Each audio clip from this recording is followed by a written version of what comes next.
પાલામલ્યાના પત્ર પર ભાજપનો વળતો જવાબ સામે આવ્યો છે। સર્વે અને સહાયની કામગીરી ચાલી રહી છે। ભારે વરસાદ થયો ત્યાં કૃષિ વિભાગ કામગીરી કરે છે। પહેલા તબક્કામાં 370 કરોડ સહાય જાહેર કરી છે।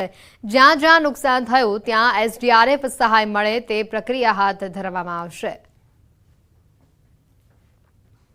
રાજ્યના કેટલાક વિસ્તારોમાં અતિવૃષ્ટિ થઈ, અતિ ભારે વરસાદ થયો। ખૂબ ઓછા સમયમાં એક જ દિવસમાં 14 થી 15 ઇંચ જેટલો વરસાદ પડ્યો અને પરિણામે ખેડૂતોને નુકસાન ગયું છે। એવા સંજોગોમાં રાજ્ય સરકારનો કૃષિ વિભાગ અને જિલ્લા વહીવટીતંત્રના સમન્વયથી આખી પરિસ્થિતિનું આકલન થઈ રહ્યું છે અને ખૂબ જ ટૂંકા ગાળામાં ખેડૂતોને એને જે નુકસાન ગયું છે એ બાબતે એને પૂરક બનવાનો રાજ્ય સરકાર પ્રયાસ કરી રહી છે। પંચમહાલ જિલ્લાના ઘુસા ગામમાં જવાનો એકમાત્ર મુખ્ય માર્ગ ધોવાતા સ્થાનિકો મુશ્કેલીમાં મુકાયા છે। આપ જે આ દ્રશ્યો જોઈ રહ્યા છો તે ભારે વરસાદના કારણે તૂટેલા કોઝવેના છે। કાલોલના ઘુસર ગામના રહીશોને ખેતરમાં અવરજવર માટેના મુખ્ય માર્ગ ઉપર આવેલું આ કોઝવે તૂટી જતા ભારે હાડમારી વેઠવવી પડી રહી છે। ગોમા નદી ઉપર આવેલા આ કોઝવે ઉપર થઈ ખેડૂતોને નદીના પેલા પાર આવતા ખેતરમાં જવું પડે છે। ઘુસર ગામના ખેડૂતોની ખેતી લાયક 200 વીઘા જમીન નદીના પેલે પાર આવેલી હોવાથી દરરોજ ના છૂટકે આ માર્ગનો ઉપયોગ કરવો પડે છે। કોઝવે પર મસમોટા પથ્થર હોવાથી ગામ લોકો તેના પરથી ચાલી પણ નથી હવે શકતા। સ્થાનિકો પોતાના વાહનો પણ મહા મુસીબતે આ કોઝવે પરથી લઈ જાય છે।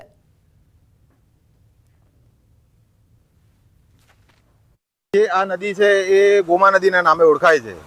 હવે આ નદીને પેલે પાર અમારા ખેડૂતોની લગભગ 200 વીઘા જમીન આવેલી છે અને એ જમીન ઉપર જ આ બધા ખેડૂતો નિર્ભર છે।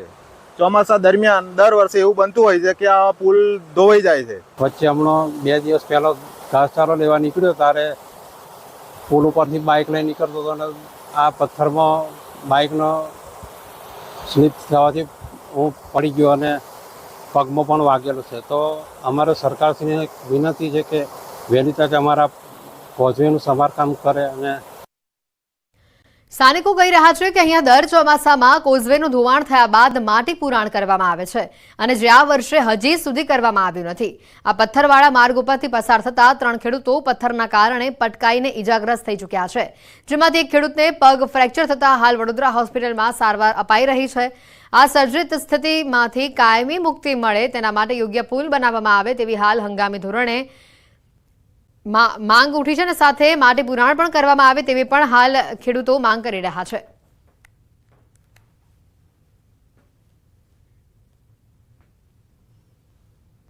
ઘુસરના ખેડૂતોની જમીન નદીની પેલી બાજુ આવેલી છે। આશરે 200 થી 250 વીઘા જમીન છે। દરેક ખેડૂતને ખેતી કરવા માટે મજૂર વર્ગને પેલી સાઈડે જવું પડે છે। છેલ્લા 2-3 વર્ષથી ગોમાળે જે કોઝવે બ્રિજ ધોવાઈ જાય છે, ચાલુ વર્ષે પણ ધોવાઈ ગયો છે। સરકારને વિનંતી કરી છે અને નવેસરથી ફરતી સાઈડમાં પૂરી આપે એવી અમારી નમ્ર વિનંતી છે। નવસારીમાં દીપડાના હુમલાથી મહિલા ઘાયલ થઈ છે। નવસારી વાડોલી રોડ ઉપર નસીલપોર ગામે રાત્રિના સમયે રસ્તો ક્રોસ કરવા જતા એક દીપડો કાર સાથે ટકરાયો હતો। અકસ્માતમાં ગંભીર રીતે ઘવાતા દીપડો રસ્તા ઉપર પડ્યો હતો। આ દરમિયાન લોકોની ભીડ ઊભી થતા દીપડો બચવા માટે ભાગ્યો। દીપડો એક યુવતીના પાછળથી તરાપ મારતા યુવતીના પગમાં ગંભીર ઈજા પહોંચી, જોકે યુવતીને ઘરમાં ખેંચી લેતા તેનો જીવ બચી ગયો। જ્યારે દીપડો ઘરના આંગણામાં ફસડાઈને મોપેડ સાથે અથડાયો હતો। આ હુમલા બાદ દીપડો જંગલમાં ફરાર થયો છે। સમગ્ર ઘટના બાદ વન વિભાગ દ્વારા નવસારી પાલિકાના ફાયર વિભાગ તેમજ ગણદેવી અને ચીખલી વન વિભાગના કર્મચારીઓની મદદ માંગવામાં આવે છે। વધુમાં એનજીઓની ટીમે પણ દીપડો પકડવાની શોધખોળ હાથ ધરી છે। સુરતથી વધુ સમાચાર છે। 5 કરોડની લૂંટનો ભેદ ઉકેલાઈ ચૂક્યો છે। વલસાડની આરોપીની ધરપકડ થઈ ચૂકી છે। ઇનોવા કારમાં 4 શખ્સોએ આ લૂંટને આચરી હતી। જોકે રાહતની વાત એ છે કે કરોડોની લૂંટનો આ ભેદ ઉકેલાઈ ચૂક્યો છે અને વલસાડથી આરોપીની ધરપકડ થઈ ચૂકી છે।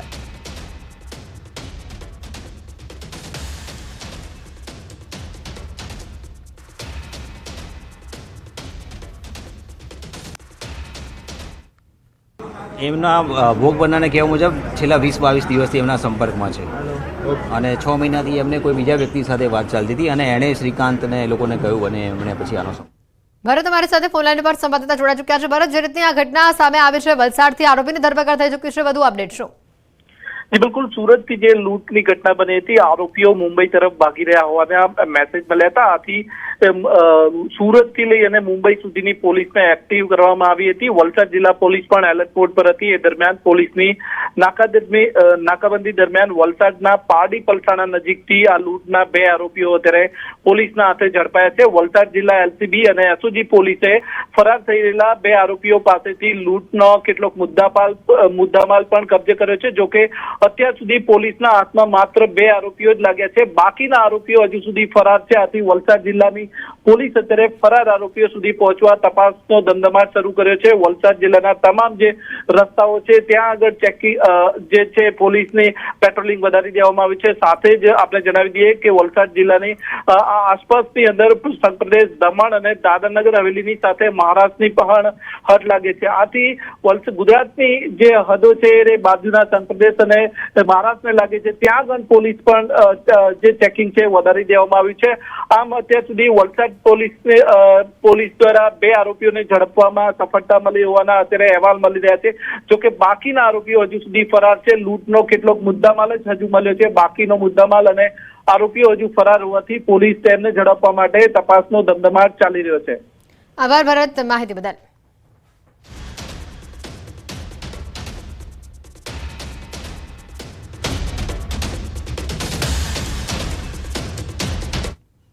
દાહોદથી અન્ય સમાચાર આવી રહ્યા છે. 6 વર્ષીય બાળકીના મૃતદેહ મામલે હવે મોટો ખુલાસો અહીંયા સામે આવી રહ્યો છે. બાળકીનું મોઢું દબાવીને તેની હત્યા કરવામાં આવી હોવાનું સામે આવ્યું છે. ફાઇનલ પીએમ રિપોર્ટમાં આ મોટો ખુલાસો સામે આવ્યો. શાળાના કમ્પાઉન્ડમાંથી વિદ્યાર્થીનીનો મૃતદેહ મળી આવ્યો હતો. શાળા છૂટ્યા બાદ મોડે સુધી બાળકી ઘરે ન પહોંચતા તેની શોધખોળ હાથ ધરવામાં આવી હતી. જિલ્લા પોલીસ વડા, એલસીબી અને સ્થાનિક પોલીસે સમગ્ર મામલે તપાસ હાથ ધરી હતી.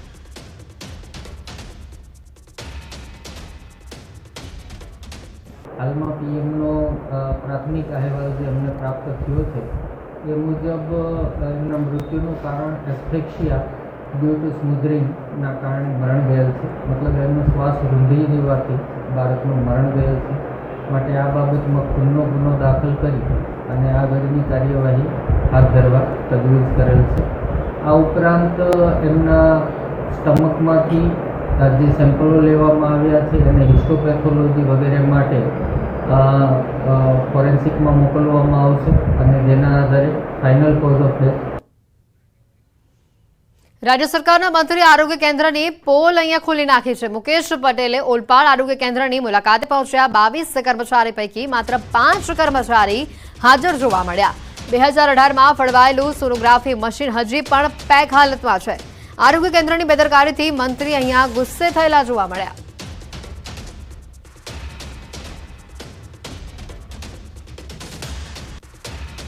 તો તમારા આ 22 માંથી ખાલી 5 હાજર છે.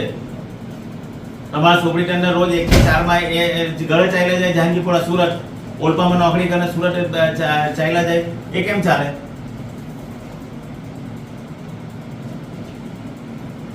મને ઇન્સ્ટ્રક્શન આપવાને, મને રિપોર્ટ બનાવો, ઇન્સ્ટ્રક્શન મને આપવાનો, મને રિપોર્ટ મને આજે સાંજે અહીંયા આવો, બધાને રિપોર્ટ બનાવીને આપો. આ તમારા રેડિયોલોજીસ્ટ છે એને અહીંયા એને એમાં મૂક્યો છે, ડેપ્યુટેશન પર છે, બાયોમેટ્રિક કરીને ચાલ્યા જાય. આમ ચાલે? એક પણ એક્સરે ચેકિંગ નથી કર્યો. કેમ ચાલે આ બધું?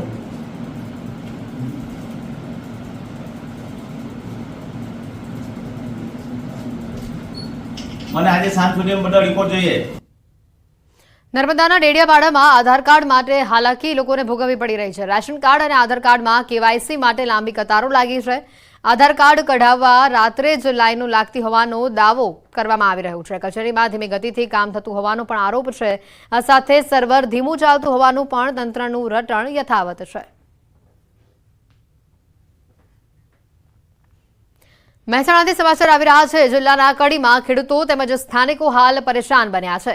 કડીના રાજપુરના લોકો બોરમાં નીકળી રહેલા લાલ પાણીને લઈને ભારે મુશ્કેલીનો સામનો કરી રહ્યા છે. ઘણા સમયથી બોરમાંથી લાલ પાણી આવી રહ્યું છે અને છેલ્લા 20 દિવસથી પાણીમાં લાલાશ એ વધી ગયેલી જોવા મળી છે. આ ઘટનાને પગલે પોલ્યુશન અધિકારીએ સ્થળ પર પહોંચી પાણીના સેમ્પલ લીધા. ફેક્ટરીઓ ભૂગર્ભમાં વેસ્ટ કેમિકલ ઉતારતા હોવાનો સ્થાનિકોએ આક્ષેપ લગાવ્યો. ફેક્ટરીઓમાં તપાસ કરવા સ્થાનિકો માંગ કરી રહ્યા છે.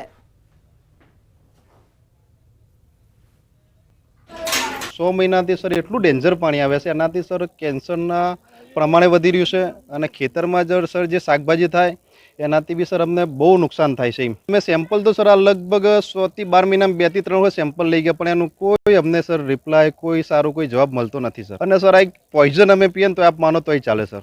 અમારા બોરમાં પાછલા 2 વર્ષથી લાલ પાણી ચાલુ થયું છે અને 6 મહિનાથી સાહેબ વધારે પાણી ચાલુ થયું છે. અમારા આજુબાજુ કેમિકલની કંપનીઓ સાહેબ 20 થી 25 હશે કંપનીઓ, બધા ડ્રિલિંગ કરીને જમીનમાં પાણી ઉતારે છે અને એ જમીનમાં પાણી ઉતારે છે એટલે અમારે અહીંયા આગળ પાણીની બહુ તકલીફ પડે છે અને કેમિકલવાળું પાણી આવે છે.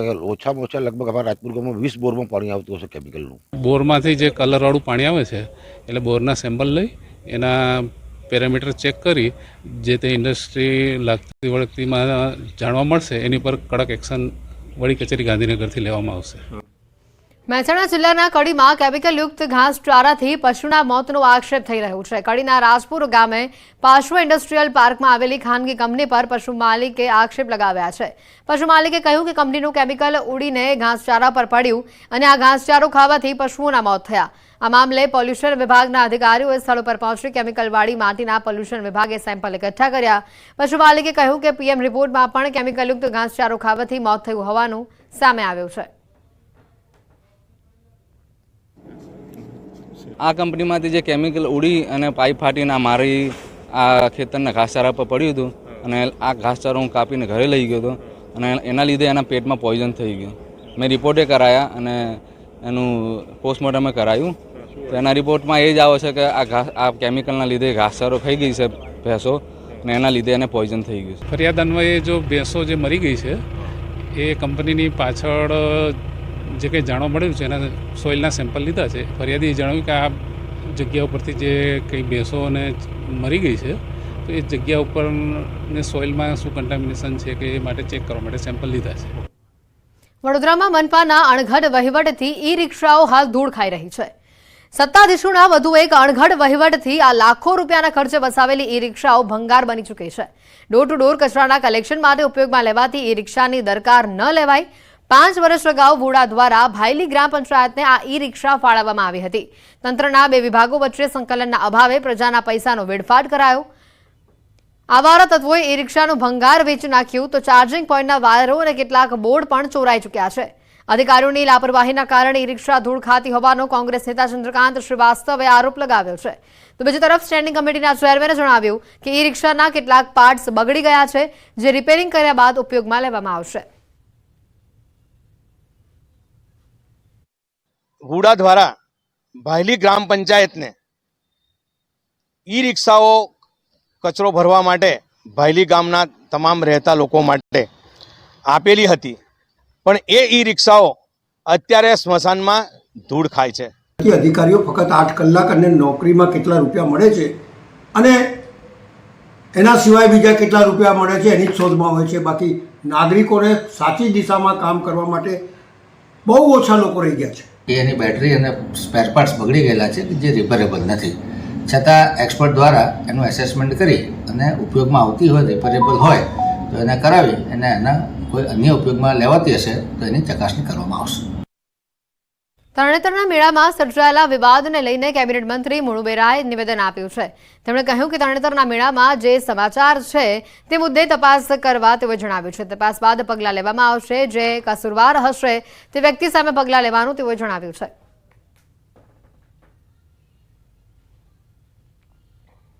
કલેક્ટર અજીતદિયાના પ્રાંત અધિકારી છે એને તપાસ કરવા માટેની આદેશ કર્યા છે અને કોઈ મેં કીધું ને કે કોઈ જે મેળાના આયોજક છે ને કોઈ એવું કંઈ કૃત્ય કંઈ કર્યું હોય એવું છે નહીં, એવું મને કલેક્ટરે કીધું છે. પણ કોઈ અન્ય વ્યક્તિઓએ આવું કંઈ હશે તો એની અમે જે પગલાં લેવાના થતા હોય એ 100% જિલ્લા મેજિસ્ટ્રેટ તરીકે અને જિલ્લા પ્રશાસન તરીકે કલેક્ટરશ્રી લેશે.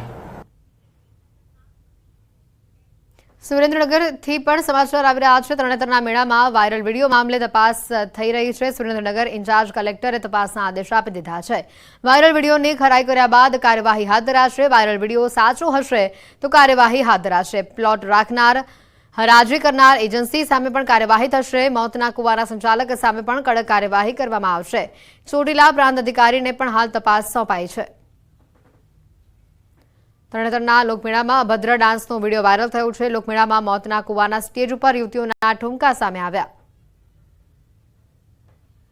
વિડીયો જે છે એ તત્કાલીન સમયે આવા કોઈ કાર્યક્રમો ત્યાં થયેલા હતા કે કેમ, એના માટે એની વિડીયોની અધિકૃતતા અને આ વિડીયો કોઈ મોર્ફ કરેલા છે કે કેમ એની અધિકૃતતા પણ અમે ચકાસી રહ્યા છીએ. તપાસ અમે પ્રાંત અધિકારી શ્રી ચોટીલાને તાત્કાલિક અસરથી સુપ્રત કરી દીધી છે. એની અધિકૃતતાની બાબતે ચકાસણી થઈ જાય અને આવી કોઈ પ્રવૃત્તિ ત્યાં થઈ હશે તો તરણેતરનું મેળાનું જે આયોજન છે એ ગ્રામ પંચાયત કરતી હોય છે અને એના જે ઓપ્શન જે પ્લોટોની હરાજી હોય છે જે એજન્સીને આપવામાં આવેલી હોય, જે કોઈ પ્લોટમાં આવી પ્રવૃત્તિ થઈ હશે તો એ પ્લોટ ધારક એજન્સી વિરુદ્ધ અમે કડકમાં કડક કાર્યવાહી કરીશું. આણંદથી સમાચાર છે. ભૂતિયા શિક્ષકો પર સૌથી મોટો ખુલાસો સામે આવ્યો છે. નોકરીમાં બેદરકારી દાખવનાર શિક્ષકો સામે કાર્યવાહી હાથ ધરાશે. આણંદના 6 શિક્ષકોને બરતરફ કરાયા છે. એનઓસી લઈને રજા ઉપર ગયેલા શિક્ષકો હજી સુધી પરત નથી ફર્યા. એનઓસીની મુદત પૂર્ણ થયા બાદ પણ તેઓ પરત નથી ફર્યા. ઉમરેઠ, સુચિત્રા, ખંભાત, તારાપુરના 4 શિક્ષકો જિલ્લા પ્રાથમિક શિક્ષણ વિભાગે હાલ કાર્યવાહી કરી છે. આણંદ જિલ્લા પંચાયતે શિક્ષણ વિભાગને જાણ કરી હતી.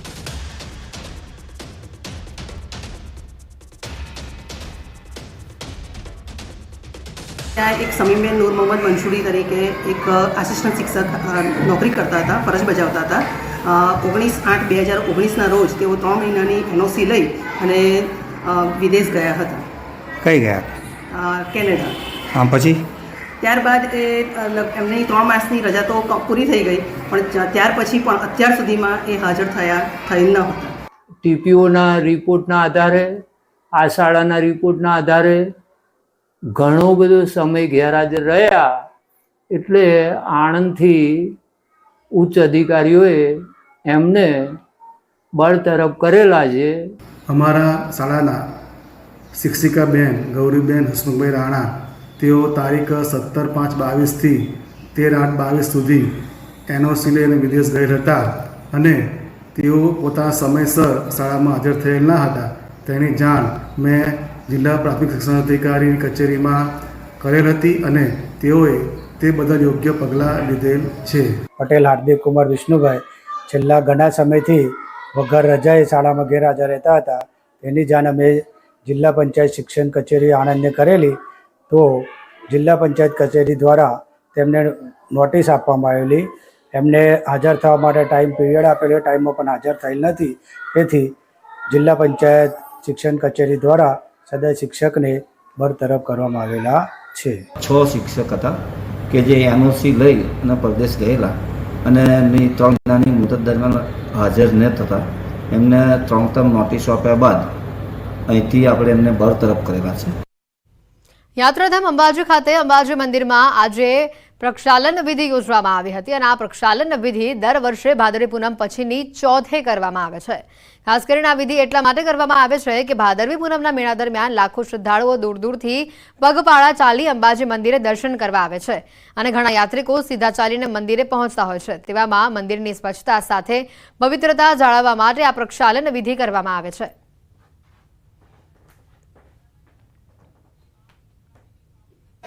અમે અહીંયા પ્રસ્થાન વિધિ માટે આવીએ, જે પૂનમ પછી જે અશુદ્ધિ થઈ હોય એને નિવારણ કરવા માટે અહીંયા આવીએ છીએ અને ઘરના આખા સાફ કરીને ધોઈએ છીએ. અમે એના ઘસારા પેટે અમે એક સોનાનો સિક્કો ગીની આપીએ છીએ દર વર્ષે, એ માતાજીને અર્પણ કરીએ છીએ. ગર્ભગૃહમાં જ્યાં આગળ મંદિરમાં માતાજી બિરાજમાન છે ત્યાં આગળ પણ શાસ્ત્રોક્ત વિધિથી આ જે પ્રક્ષાલન વિધિ છે તે કરવામાં આવે છે. વર્ષોથી અમદાવાદનો જે સોની પરિવાર છે